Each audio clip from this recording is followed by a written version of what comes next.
There are tens of millions of people addicted to online gaming all over this planet. They log in, they tune out, immersed in ever richer and ever more textured worlds where they can explore, go on adventures, fight wars, and interact with other players a world away. They're so popular that more and more games are being created by younger and younger, but no less ambitious developers. Ryan Nadaeu is a 17-year-old high school student from here in Montreal who is spending much of his free time developing a game called Omuni online. Its motto is to equip, explore, and survive.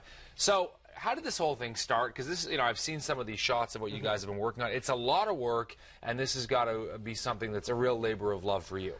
Well, it all started last year when I was alone, actually. I went on YouTube, made a solo video saying, my dream is to make a video game, make a community online to create as many video games and as decent video games as possible. Now, why did you decide? We're taking a look now at some of the shots here that you sent me of what the game. Now, again, it's not available right now to play, but you're slowly developing, and more it's becoming ever more, I guess, complex, and there's different layers to it and whatnot. How much time do you spend on this?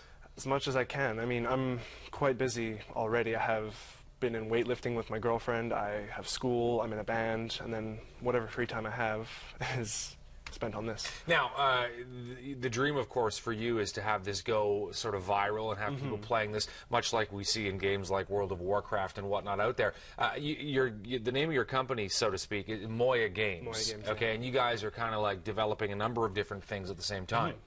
The main one is Omuni Online, and then while we're doing the MMO server for this right now, which is incredibly difficult. What's an MMO server?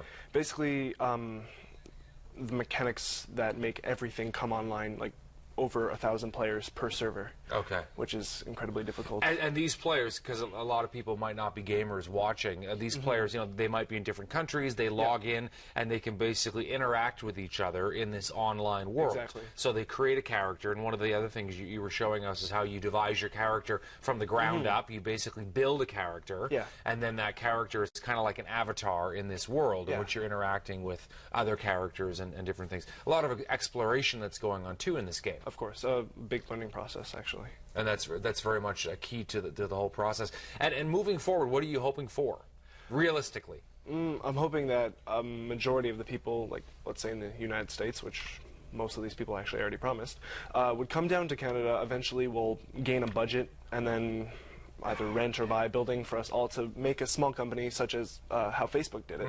Like Mark Zuckerberg has his own little building. Exactly. I was planning on hopefully doing the same thing and getting everybody together, actually have real work hours, and start paying people. What's the reaction been when people are seeing this? I mean, I noticed there's a lot of interest from some of the stuff, the searches that I was doing online on it. It's mostly positive. I mean, I've had some haters online, but most of the time it's people suggesting new things for games, tweaks in different ways. When do you think it's going to actually go up? Maybe in a year from now, or a little bit longer, depending on the actual development. I mean, we need as much help as possible. But right. So you're also, looking for new designers or new people, engineers, whatever you might call them, who might be able to help in the ever-tweaking process. Yeah, I mean, I get so many applications every day on YouTube, my email, and I talk to them, ask the people to send me at least one or two things of their own work, and I judge that, and if they're good enough, I bring them into our Skype chat. That's how we all communicate. And I let the rest of the team judge, and if they're good enough, then we pull them right in, and they're on our team. They're part of it. I want to thank you for talking to us today about this. Yeah. And best of luck. Yeah, thank you very much for having me.